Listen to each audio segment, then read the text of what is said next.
Hello trainee, मेरा नाम कुलदीप सिंह है और मैं आप लोगों को आज सेकेंडरी सेल के बारे में पढ़ाने वाला हूँ।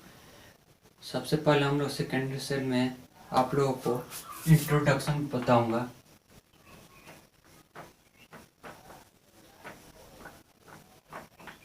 सबसे पहले हम सेकेंडरी सेल का इंट्रोडक्शन पढ़ेंगे। इसमें हम लोग पढ़ेंगे कि सेकेंडरी सेल होते क्या हैं।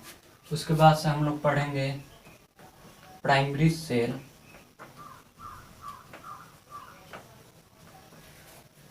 Primary cell and secondary cell में अंतर।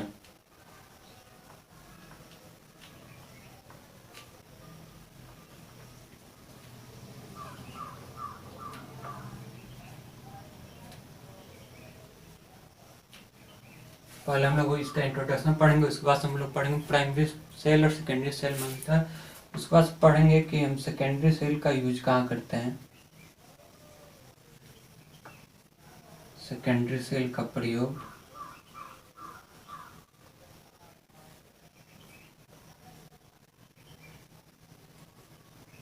तो लास्ट में हम लोग पढ़ेंगे टाइप्स ऑफ सेकेंडरी सेल, यानी कि सेकेंडरी सेल कितने प्रकार के होते हैं वो हम लोग पढ़ेंगे। तो चलिए शुरू करते हैं। सेकेंडरी सेल वे सेल होते हैं जो डिस्चार्ज हो जाने के बाद से उन्हें फिर से हम वापस चार्ज कर सकते हैं। जैसे कि हमारे घड़ी का सेल हो गया, जो हमारे घड़ी में लगा होता है, जो उसमें जो पेंसिल सेल होता है वो एक बार अगर हमारा डिस्चार्ज हो गया तो उसे हम दोबारा चार्ज नहीं कर पाते, तो उसको हमको बदलना पड़ता है, तो हमारा प्राइमरी सेल हो गया। लेकिन जैसे हमारे फ़ोन में जो सेल है, हम लोगों के फ़ोन में, या फिर अब जो नए नए टॉर्च में आ रहे हैं, या फिर इन्वर्टर में जो आ रहे हैं, उनमें जो सेल रहते हैं या बैटरी रहते हैं वो एक बार आप डिस्चार्ज हो जाता है, उसके बाद से हम उससे फिर से विद्युत सप्लाई दे करके, यानी विद्युत धारा दे करके उन्हें फिर से हम उन्हें चार्ज कर लेते हैं, और चार्ज करने के बाद से हम फिर से उनका यूज कर सकते हैं। तो वे सभी सेल जो विद्युत सप्लाई द्वारा पुनः आवेशित किया जा सकता है सेकेंडरी सेल कहलाते हैं।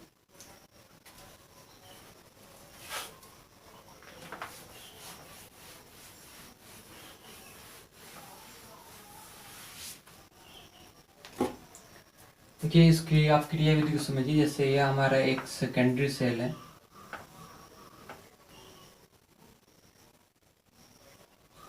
ये हमारा कोई सेकेंडरी सेल है, इसमें हमने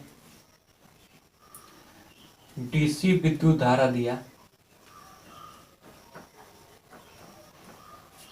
जब हम इसमें डीसी विद्युत धारा देंगे तो विद्युत धारा को क्या करेगा,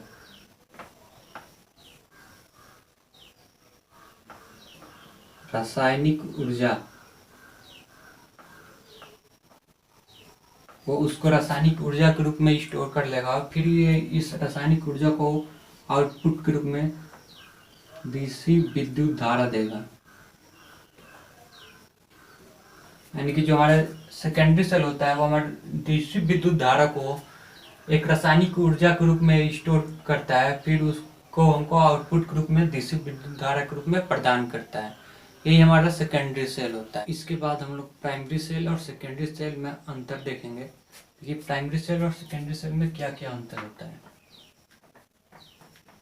हम दो कॉलम बना लेते हैं, एक में हम लिख लेते हैं प्राइमरी सेल और दूसरे में लिख लेते हैं सेकेंडरी सेल।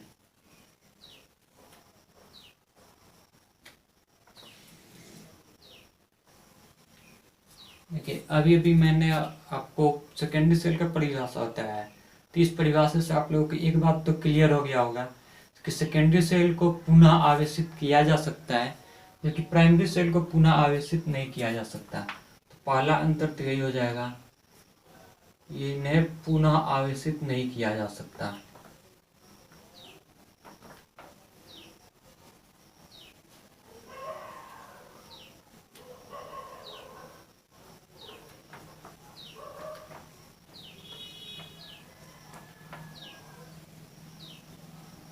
जबकि सेकेंडरी सेल को पुनः आवेशित किया जा सकता है।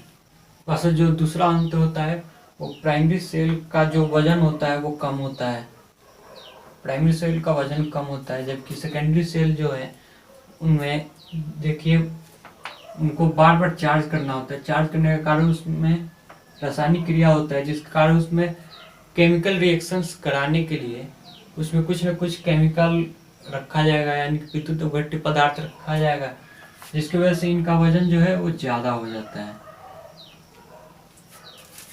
तो दूसरा अंतर ये हो गया, इनका वजन कम होता है, इनका वजन ज़्यादा होता है।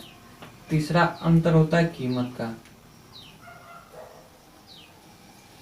इनकी जो कीमत होती है वो कम होती है और इनकी कीमत जो है ज़्यादा होती है।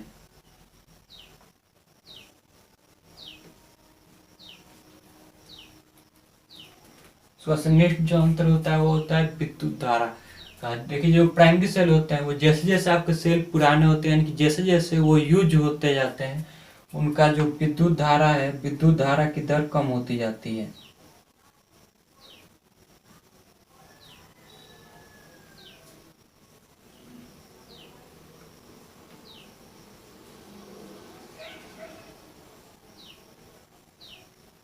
जबकि जो आपके सेकेंडरी सेल है वो एक ही विद्युत वाहक बल पे, यानी कि एक ही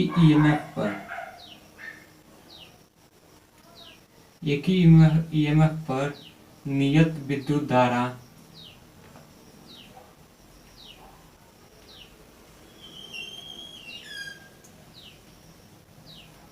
लंबे समय तक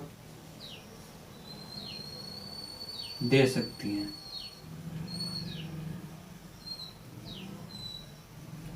इसके बाद से जो नेक्स्ट अंतर है वो होता है इनका लाइफ का। इनका जो लाइफ यानी कि जीवन काल होता है वो कम होता है, और जो सेकेंडरी सेल होता है इनका लाइफ इनके कंपैरिजन में ज़्यादा होता है, यानी कि ये ज़्यादा समय तक यूज करते हैं।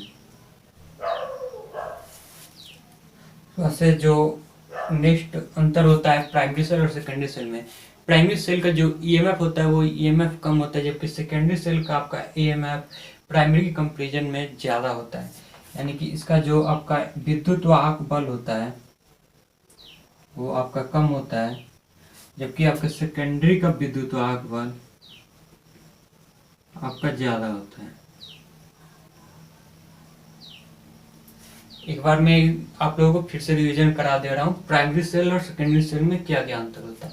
देखिए प्राइमरी सेल जैसे परिभाषा ही यही है सेकेंडरी सेल का, कि वे सेल जिन्हें बार बार पुनः आवेशित करके प्रयोग में लाया जा सके वो द्वितीयक सेल कहलाते हैं। तो एक अंतर तो यही हो जाएगा कि सेकेंडरी सेल को आप बार बार आवेशित कर सकते हैं और उन्हें यूज कर सकते हैं, क्योंकि प्राइमरी सेल को आप पुनः आवेशित नहीं कर सकते। दूसरा अंतर हो जाएगा वजन का। प्राइमरी सेल का जो वजन होता है वो कम होता है, जबकि सेकेंडरी सेल का आपका वजन ज़्यादा होता है। तीसरा अंतर हो जाएगा कीमत में। जैसे कि जानते ही हैं कि जो आपका प्राइमरी सेल होता है वो बहुत ही सस्ते दाम में मिल जाता है, जबकि आपका जो सेकेंडरी सेल है उनकी कीमत अपेक्षाकृत ज़्यादा होती है। उसके बाद से चौथा अंतर है विद्युत धारा की दर की। जो आपके प्राइमरी सेल है वो जैसे जैसे आप उसका यूज करते जाएंगे, यानी कि जैसे जैसे उसकी लाइफ पूरी होती जाएगी, वो बैटरी पुरानी होती जाएगी या सेल पुरानी होती जाएगी, उसकी जो विद्युत धारा की दर होती है वो कम होती जाती है। जबकि जो आपका सेकेंडरी सेल है वो आपके एक ही ईएमएफ पे, यानी कि आपका ईएमएफ भी कम नहीं होगा और उसी ईएमएफ पे वो नियत विद्युत धारा लंबे समय तक दे सकती है। उसके बाद से जो नेक्स्ट पॉइंट है वो है उसके लाइफ का, यानी कि उसका जीवन काल। जो आपका प्राइमरी सेल है उनका जीवन काल कम होता है, जबकि सेकेंडरी सेल का जीवन बहुत ज़्यादा होता है इनकी अपेक्षा। उसके बाद से नेक्स्ट पॉइंट होता है ईएमएफ, यानी कि विद्युत वाहक बल का। जो आपके प्राइमरी सेल होते हैं उनसे आपका जो विद्युत वाहक बल जो प्राप्त होता है वो बहुत ही कम प्राप्त होता है, जबकि आपका सेकेंडरी सेल में विद्युत वाहक बल उनसे बहुत ही ज़्यादा प्राप्त होता है। इसके बाद से हम लोग पढ़ेंगे सेकेंडरी सेल के यूज कहाँ पे होते हैं, यानी कि सेकेंडरी सेल का हम लोग प्रयोग कहाँ कहाँ करते हैं। तो हम लोग हेडिंग लगा लेते हैं, यूजेज ऑफ सेकेंडरी सेल्स या फिर बैटरी।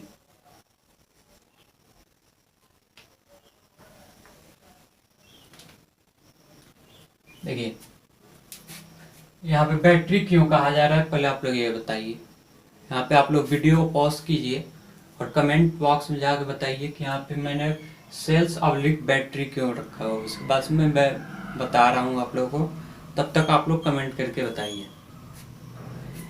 देखिए जो अब हम लोग एक से अधिक सेल्स को श्रेणी क्रम में या फिर समांतर क्रम में या फिर मिश्रित क्रम में जोड़ते हैं तो इस प्रकार के संयोजन को बैटरी कहा जाता है। तो इसलिए यहाँ पे बैटरी लिखा गया है। और जब हम सेकेंडरी सेल्स को श्रेणी क्रम में या फिर समांतर क्रम में या फिर मिश्रित क्रम में जोड़ते हैं तो उस प्रकार के सेल को आप लोगों को संचायक बैटरी कहा जाता है। यानी कि अगर आप सेकेंडरी सेल का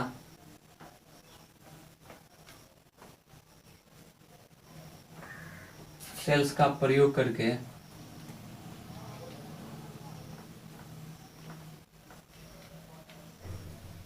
जो बैटरी बनाई जाती है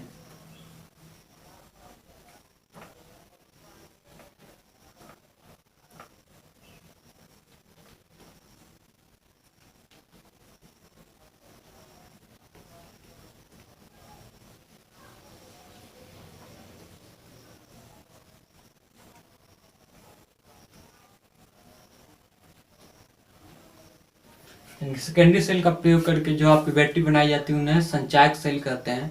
ये ज़्यादा इम्पोर्टेंट नहीं था लेकिन मैंने आप लोगों को याद करने के लिए बता दिया। इसे अपनी नोटबुक में कहीं नोट कर लीजिएगा। उसका यहाँ पे यूजेज में कोई यूज नहीं है लेकिन आप लोगों को पता होना चाहिए कि अगर कहीं आपसे पूछ लिया जाए संचायक सेल किसे कहते हैं, सॉरी संचायक बैटरी किसे कहते हैं, तो आप लोगों को पता होना चाहिए कि संचायक बैटरी किसे कहते हैं। उसके बाद से मैं आप लोगों को बता रहा हूँ।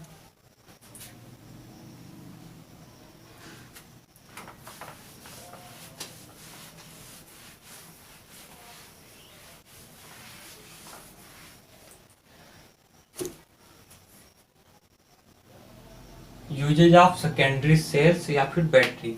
तो इसका देखिए सबसे पहला यूज होता है, देखिए जी सभी लोग बाइक चलाते होंगे या फिर कार चलाते होंगे। आप लोग जितने भी ऑटोमोबाइल सेक्टर्स हो गए, जैसे आपका बाइक हो गया, कार हो गया, उन सब में जो बैटरी होता है वो सेकेंडरी सेल होता है। तो ऑटोमोबाइल्स में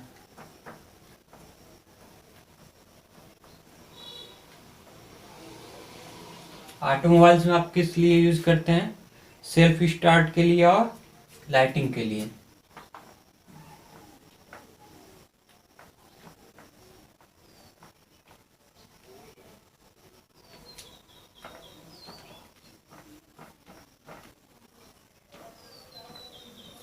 आपके ऑटोमोबाइल में जितने भी आपकी गाड़ियाँ होगी उनको या तो आपको सेल्फ स्टार्ट करना होगा या फिर आपका उनका लाइटिंग करना होगा, यानी कि आपका हेडलाइट को ऑन ऑफ करना होगा। तो उसके लिए आप लोग सेकेंडरी सेल का यूज करते हो। उसमें सेकेंडरी सेल क्या होता है? एक बैटरी होती है जो आपके जब कार चल रही होती है फिर बाइक चल रही होती है उस समय वो आपकी जो विद्युत धारा होता है उसको वो केमिकल ऊर्जा के रूप में स्टोर करती रहती है और जब उसको आवश्यकता होती है तब उस समय वो विद्युत धारा का विसर्जन करना शुरू कर देती है और इस तरह हमारा वहाँ पे कार्य होता है।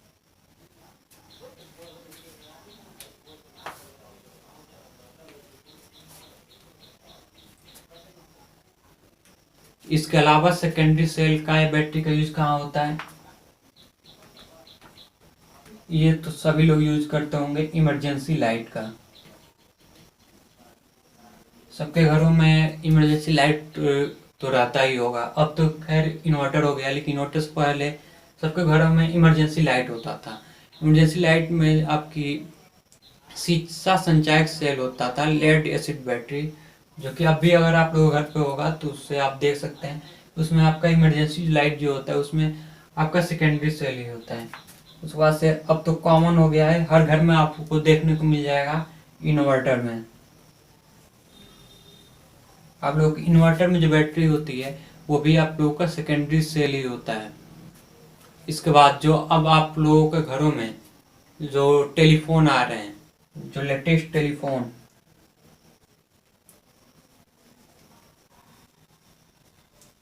उनमें आप लोगों का जो पेंसिल सेल लगा होता है, लेकिन वो पेंसिल सेल नहीं होता है, वो आप लोग का सेकेंडरी सेल होता है। उसको आप लोग बार बार चार्ज करके यूज कर सकते हैं। कैमरे में अब जो कैमरे आ रहे हैं उनमें भी सेकेंडरी सेल यूज हो रहा है। पहले 8-9 साल पहले जो कैमरे आते थे उनमें प्राइमरी सेल यूज होता था, जो 1 से 2 दिन चलते थे उसके बाद से खत्म हो जाते थे। लेकिन अब जो सेकेंडरी सेल आ रहे हैं वो आप डेली चार्ज करिए और डेली यूज़ करिए। आपके जितने भी फ़ोन हो गए उन सब में आपके सेकेंडरी सेल होता है। आप लोग का जो मोबाइल फ़ोन है जिस पर आप लोग वीडियो देख रहे हो, या फिर आपका लैपटॉप हो गया, उसमें सेकेंडरी सेल लगा हुआ है। उससे आप बार बार चार्ज करते हो, देखते हो, फिर चार्ज करते हो, फिर देखते हो। यानी कि एक बार आप उसको चार्ज करते हो, फिर आप उसका यूज़ करते हो, डिस्चार्ज हो जाता है, फिर आप उसको चार्ज करते हो, फिर आप उसका यूज़ करते हो। यानी कि आप बोल सकते हो कि आपके जितने भी इलेक्ट्रॉनिक्स उपकरण हो गए, जितने भी आपके इलेक्ट्रॉनिक्स उपकरण हो गए, उन सब में आप सेकेंडरी सेल का यूज करते हो। अब मैं आप लोगों को बताने वाला हूँ टाइप्स ऑफ सेकेंडरी सेल्स के बारे में। देखिए, जो सेकेंडरी सेल्स होते हैं वो लगभग 30 से भी ज़्यादा प्रकार के होते हैं। लेकिन यहाँ पे आप लोगों को घबराने की जरूरत नहीं है। मैं आप लोगों को उतने ही टाइप्स पढ़ाऊँगा जो आप लोगों के एग्जाम्स में आते हैं। मैं आप लोगों को 30 पढ़ाने वाला नहीं हूँ, ना ही मुझे 30 आते हैं। मुझे भी उसमें मुश्किल से आधे ही आते होंगे। तो मैं आप लोगों को वही 3-4 इम्पोर्टेंट टाइप्स ही पढ़ाऊँगा जो आप लोग के एग्जाम्स में आते हैं। चलिए शुरू करते हैं। Types of secondary cell.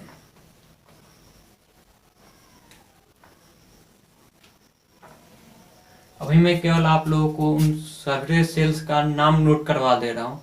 उन सबको आप नोट कर लीजिए ताकि आप लोगों को पता हो कि कौन कौन से सेकेंडरी सेल्स होते हैं। भले ही आप लोग उन लोगों को उन टाइप्स को आपको पढ़ना नहीं होगा, लेकिन आप लोगों को पता हो तो होना चाहिए कि कौन कौन से सेकेंडरी सेल्स होते हैं। मैं आप लोगों को केवल सेल्स के नाम बताते जा रहा हूँ, आप लोग इन नाम्स को नोट करते जाइए। ये ज़्यादा इम्पोर्टेंट नहीं है, ऐसे नाम पूछे नहीं जाते हैं, लेकिन आप लोगों को पता होना चाहिए। और जो इम्पोर्टेंट क्वेश्चंस जो इनसे बनेंगे, यानी कि जो सेल्स से आपके क्वेश्चंस आते हैं, उनको मैं आप लोगों को इसके बाद पढ़ा दूंगा। पहले आप लोग इसके नाम नोट करते जाइए। ये जो पहला सेल होता है या फिर बैटरी होता है वो होता है एल्युमिनियम आयन बैटरी, और दूसरा होता है कार्बन बैटरी। कार्बन बैटरी दो तरह का होता है, एक होता है सिंगल कोर का, एक होता है डबल कोर का। उसके बाद तीसरा होता है फ्लो बैटरी। फ्लो बैटरी 3 तरह का होता है, एक होता है वेनेडियम रिडॉक्स बैटरी, दूसरा होता है जिंक ब्रोमीन बैटरी, और तीसरा होता है जिंक सेरियम बैटरी। उसके चौथा जो बैटरी होता है वो होता है लीड एसिड बैटरी, जो कि बहुत ही ज़्यादा यूज किया जाता है। ये भी 4 तरह का होता है, एक होता है डीप साइकिल, दूसरा होता है VRLA। इसका आप लोग फुल फॉर्म याद रखिएगा VRLA का।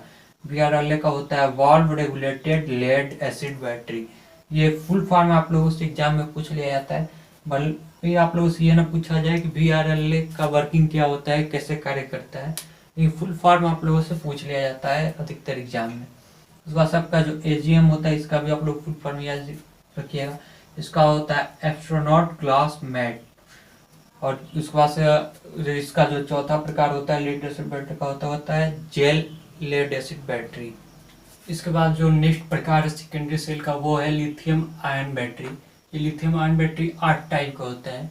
मैं यहाँ पर 8 का नाम नहीं दे रहा हूँ, लेकिन अगर आप लोग ज़्यादा इंटरेस्टेड हैं इन 8 के बारे में जानने के लिए तो आप इस वीडियो के डिस्क्रिप्शन बॉक्स में जाइए, वहाँ पे आप लोगों को इनके 8 टाइप्स आपको पता चल जाएंगे। वहाँ पे मैंने सारे मेंशन कर रखे हैं।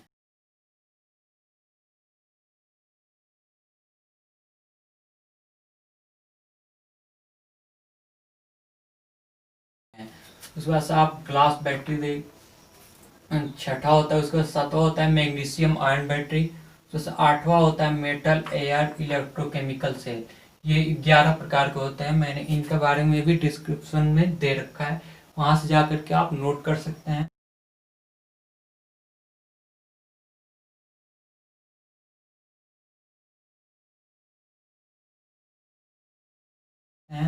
और आप लोग ज़्यादा इंटरेस्टेड नहीं है तो आप लोग केवल इनके नाम नोट कर लीजिए। और ये कोई जरूरी नहीं है कि मैं जिस क्रम में बता रहा हूँ इसी क्रम में आप लोगों को नोट करना है, या आगे पीछे भी हो सकता है। उसके बाद से जो 9वां प्रकार वो होता है मोल्टेन सॉल्ट बैटरी। 10वां होता है निकल कैडमियम बैटरी। ये आजकल बहुत ज़्यादा यूज होता है निकल कैडमियम बैटरी का, क्योंकि इनका लाइफ बहुत ज़्यादा अच्छा होता है, बहुत लंबे समय तक इनकी बैटरी कैपेसिटी होती है। उनका जो AH होता है वो भी बहुत अच्छा होता है। वैसे निकल हाइड्रोजन बैटरी, निकल आयरन बैटरी, इनका भी यूज बहुत ज़्यादा हो रहा है आजकल। वैसे nickel metal hydride battery, organic radical battery और पॉलीमर बेस्ड बैटरी। ये हमारे 15 तरह के सेकेंडरी सेल के प्रकार हो गए। अभी मैं इनको मिटा करके आगे और आप लोगों को बताने वाला हूँ। इसके बाद जो सेकेंडरी सेल का नेक्स्ट टाइप होता है वो होता है पॉलीसल्फाइड बैटरी। वैसे जो नेक्स्ट होता है पोटेशियम आयन बैटरी। उसके बाद से नेक्स्ट आता है अल्काइन बैटरी। अब यहाँ पे आप लोगों को कन्फ्यूजन हो रहा होगा कि अल्काइन बैटरी तो हम लोगों ने प्राइमरी सेल में पढ़ा हुआ है, ठीक, तो फिर ये सेकेंडरी सेल में कैसे आ गया? देखिए, जो अल्काइन बैटरी जो है वो दो तरह के होते हैं। एक होता है रिचार्जेबल और दूसरा होता है नॉन रिचार्जेबल। तो वो अल्काइन बैटरी जो अगर रिचार्जेबल है तो आपका सेकेंडरी सेल हो जाएगा, और अगर वो नॉन रिचार्जेबल है तो आपका प्राइमरी सेल हो जाएगा। तो इसमें आप लोग कंफ्यूज मत होइएगा। और एग्जाम में आ रहा है अल्काइन बैटरी रिचार्जेबल है तो किस प्रकार का सेल होगा, तो आपका सेकेंडरी सेल हो जाएगा।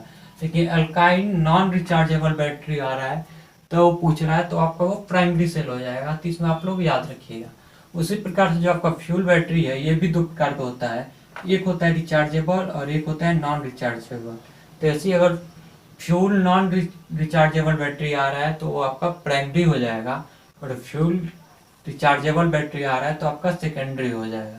इस तरह से आप जो अल्काइन बैटरी हो गया और फ्यूल बैटरी हो गया, इन दोनों में आप कंफ्यूज मत होइएगा। ये प्राइमरी में भी आते हैं और सेकेंडरी में भी आते हैं। तो आप लोगों को ये ध्यान में रखना होगा कि प्राइमरी में कब आएंगे और सेकेंडरी में कब आएंगे। अगर वो रिचार्जेबल है तो सेकेंडरी सेल में आएंगे, और अगर वो नॉन रिचार्जेबल है तो प्राइमरी सेल में आएंगे। इनमें आप लोग कंफ्यूज मत होइएगा। सो जो नेक्स्ट आता है वो होता है सैंड बैटरी। उसके बाद से आता है सिलिकॉन एयर बैटरी। उसके बाद से नेक्स्ट आता है सिल्वर जिंक बैटरी। उसके बाद से नेक्स्ट आता है सिल्वर कैल्शियम बैटरी। उसके बाद से नेक्स्ट आता है सिल्वर कैडमियम बैटरी। उसके बाद से नेक्स्ट है सोडियम आयन बैटरी। इन सब के नाम आप लोग नोट कर लीजिए। अगर याद कर सकते हैं तो याद कर लीजिए, नहीं तो बस ध्यान में रखिएगा कि ये इतने टाइप के बैटरी होते हैं। और ये जो दोनों मैं टॉपिक बताया, दो पॉइंट, वो पॉइंट आप लोग याद रखिएगा। उसके बाद जो सेकेंडरी सेल का नेक्स्ट टाइप है वो है सोडियम सल्फर बैटरी।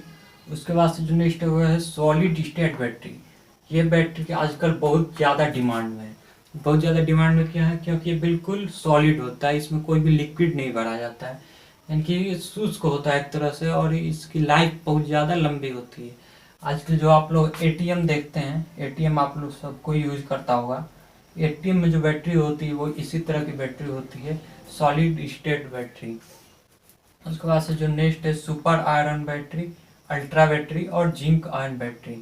तो ये जो है सेकेंडरी सेल के मेनली कुछ टाइप्स हो गए। इसके अलावा भी एक दो टाइप्स और होते हैं, उनका नाम मुझे इसमें नहीं याद आ रहे हैं, आप लोग देख लीजिएगा गूगल करके। वैसे ज़्यादा इम्पोर्टेंट है नहीं, जो मेन इम्पोर्टेंट है उसका नाम मैंने आप लोगों को बता दिया है। ये सब आप लोग नोट कर लीजिए और याद करने की कोशिश कीजिएगा। और याद नहीं होता है तो जो जो मैंने इम्पोर्टेंट बताए उनके नाम आप लोग याद कर लीजिए। इसके बाद मैं आप लोगों को वो क्वेश्चंस बताने वाला हूँ, वो सेल्स बताने वाला हूँ सेकेंडरी सेल्स के, जो आप लोग के एग्जाम्स में उनसे क्वेश्चंस पूछे जाते हैं। सेकेंडरी सेल में आप लोग सबसे ज़्यादा क्वेश्चन दो तरह के सेल से बनते हैं। एक आपका सेल होता है लेड एसिड सेल, इससे बहुत ज़्यादा क्वेश्चंस एग्जाम्स में आते हैं। और दूसरा जो सेल है वो है निकिल आयरन सेल, जिसे एडिशन सेल भी कहा जाता है, इससे बहुत ज़्यादा क्वेश्चंस आते हैं। तो हम लोग इन्हीं दोनों सेल्स के बारे में पढ़ेंगे। तो जो हमारे लोगों का पहला सेल है लेड एसिड बैटरी या फिर लेड एसिड सेल, पहले उसके बारे में हम लोग पढ़ लेते हैं। पहले हम लोग देख लेते हैं लेड एसिड बैटरी क्या होता है। जैसा कि आप लोग इमेज में देख पा रहे होंगे, ये एक लेड एसिड सेल है। लेड एसिड सेल कुछ इस तरह से दिखता है। तो इसके जो हम पार्ट्स देख लेते हैं, इसके पार्ट कौन कौन सा होता है। तो इसके सबसे पहला पार्ट होता है कंटेनर, क्योंकि जो कंटेनर जो होता है वो एक तरह से आयताकार घनाकार हिस्सा होता है, जिसके अंदर अलग अलग सेल्स, जैसे एक बैटरी में 6 सेल्स हैं तो 2 वोल्ट के, तो 12 वोल्ट की बैटरी होगी। तो उसमें अलग अलग सबके लिए खांचे बने होते हैं, अलग अलग सेल्स के लिए अलग अलग। और ये जो आपका कंटेनर है, ये जो यानी कि आपका बेस है, आधार है, वो आपका गंधक युक्त रबड़ या फिर कठोर रबड़ से बना होता है। इसलिए इसको गंधक युक्त रबड़ से बनाते हैं, ताकि इस पे किसी भी तरह के किसी अम्ल का कोई प्रभाव न पड़े, इसलिए इसको कठोर रबड़ से बनाया जाता है। एक तरह से कंटेनर को हम कहते हैं कि वो बैटरी का पात्र है या फिर बैटरी का आधार है। ये जो कंटेनर होता है, कंटेनर में ही आपके इलेक्ट्रोलाइट को भरा जाता है। इलेक्ट्रोलाइट को कंटेनर के अंदर ही रखा जाता है, और जो इसके निचले खाने होते हैं यहाँ पे किच घर बनाया जाता है। किच घर में ये होता है कि जब आपके इलेक्ट्रोलाइट से क्रिया होती है तो जो आपके पदार्थ गिरते हैं वो इसी में गिर के इकट्ठे होते हैं, तो इसलिए जो निचला हिस्सा होता है यहाँ पे किच घर बनाया जाता है। उसके बाद से जो इसका नेक्स्ट पार्ट होता है वो होता है प्लेट। प्लेट आपके दो तरह के होते हैं, एक आपका धनात्मक प्लेट होता है जिसे एनोड बोला जाता है, दूसरा आपका ऋणात्मक होता है जिसे कि कैथोड बोला जाता है। उसके जो लेड सेल का नेक्स्ट भाग होता है वो होता है आपका सेपरेटर। सेपरेटर जो है पहले लकड़ी का बना होता था, लेकिन जो अब नई बैटरी आ रही है उसमें ये रबड़ का बना होता है। रबड़ के अंदर ये छिद्र युक्त रबड़ होता है। ये सेपरेटर बेसिकली करता यह है कि जो आपके सेल के पॉजिटिव प्लेट होता है और निगेटिव प्लेट होता है उनको आपस में शॉर्ट सर्किट होने से बचाता है, और इसमें छिद्र इसलिए कर दिया जाता है कि जो आपका इलेक्ट्रोलाइट हो और जो आपके आयन हो वो क्रिया करने के दौरान आप आसानी से प्रवाहित हो सके, इसलिए इसमें जो आपका रबड़ का सेपरेटर होता है वो छिद्र युक्त बनाया जाता है। तो जो नेक्स्ट पॉइंट है वो है सेल कवर। देखिए सेल कवर जितने भी इसमें, जैसे मान लीजिए बैटरी में 6 सेल है तो उन 6 सेल को कवर करने के लिए सेल कवर बनाया जाता है। ये प्रत्येक सेल को एक तरह से ढक्कन का कार्य करता है, उनको ढक कर रखता है, और ये कठोर रबड़ का बनाया जाता है। और ये क्या करते हैं, जिसमें इलेक्ट्रोलाइट भरे गए हैं उनको बाहर निकलने से रोकते हैं, एक तरह से इलेक्ट्रोलाइट को भी रोकते हैं और सेल को कवर करते हैं। इसके बाद नेक्स्ट जो है प्लेट कनेक्टर। ये प्लेट कनेक्टर जो है, जैसे एक कोई बैटरी, उस बैटरी में 6 सेल हैं या फिर 5 सेल हैं, तो उन सभी सेल को आपस में श्रेणी क्रम में जोड़ने का काम होता है। जैसे एक बैटरी में अगर आपके 5 सेल हैं तो अगर आप उनको श्रेणी क्रम में नहीं जोड़ेंगे तो बैटरी का कार्य कैसे करेगा, तो उन सभी 5 सेल को श्रेणी क्रम में जोड़ने के लिए प्लेट कनेक्टर का यूज किया जाता है। ये जो प्लेट कनेक्टर होते हैं वो सभी सेल को एक दूसरे से आपस में श्रेणी क्रम में कनेक्ट करता है, यही आपका होता है प्लेट कनेक्टर। देखिए जो सेल कनेक्टर होता है वो प्लेट कनेक्टर की तरह ही होता है। इसमें होता है कि जो सेलों को आपस में जोड़ता है, जो भाग जो एक सेल से दूसरे सेल को जोड़ता है, उस भाग को हम लोग सेल कनेक्टर कहते हैं। उसके बाद देखिए सीलिंग कंपाउंड। देखिए सीलिंग कंपाउंड जो है एक यौगिक होता है। ये यौगिक जो है आपका बिटुमिन का बना होता है, इसको आप लोग याद रखिएगा। ये जो यौगिक है बिटुमिन का बना होता है, और ये यौगिक करता क्या है, जो आपके बैटरी है उसको बैटरी के प्रत्येक भाग को उसको सील किया जाता है, यानी कि इस तरह से उसको भरा जाता है कि उसमें से जो आपका एसिड हो वो बाहर ना निकल पाए, तो उसको सीलिंग कंपाउंड के द्वारा भरा जाता है। और उस कंपाउंड क्या होता है, आपका बिटुमिन का यौगिक होता है, यानी कि बिटुमिन का बना होता है हमारा वेंट प्लग। देखिए जो हमारा सेल का ढक्कन होता है वो ढक्कन जो है आपका या तो पीवीसी का बना होता है या फिर रबड़ का बना होता है। तो उस जो आपका सेल का ये ढक्कन हो गया, ये मैं ऊपरी हिस्सा एक तरह से बना रहा हूँ, उसमें बनने की कोशिश। तो इस पे क्या होता है, इस गोलाकार या चूड़ी के आकार का खांचे कटे होते हैं और उन खांचों में एक डॉट लगाया जाता है। उस एक डॉट लगा दिया जाता है, वो भी आपका रबड़ का बना होता है या फिर पीवीसी का बना होता है, अधिकतर तो रबड़ का ही होता है। तो ऐसे ही आपके जितने भी आपके सेल होते हैं उतने आपके, जैसे मान लीजिए किसी बैटरी में 6 सेल हैं तो उसमें 6 आपके ऐसे ही डॉट लगा दिए जाते हैं। इनको कहा जाता है वेंट प्लग। इसमें किया क्या जाता है, इससे आप इस डॉट को निकाल करके इससे आप उसमें इलेक्ट्रोलाइट भर सकते हैं आवश्यकता अनुसार, इसलिए इनका प्रयोग किया जाता है वेंट प्लग का, यानी कि उसमें इलेक्ट्रोलाइट को भरने के लिए वेंट प्लग का प्रयोग किया जाता है। उसके बाद से जो आपका नेक्स्ट आता है वो आता है आप लोग का इलेक्ट्रोलाइट।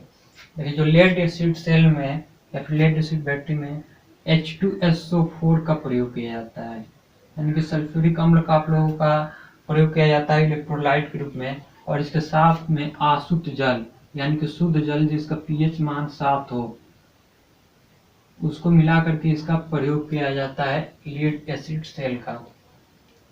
तो आज का इस वीडियो को हम यहीं पर समाप्त करते हैं।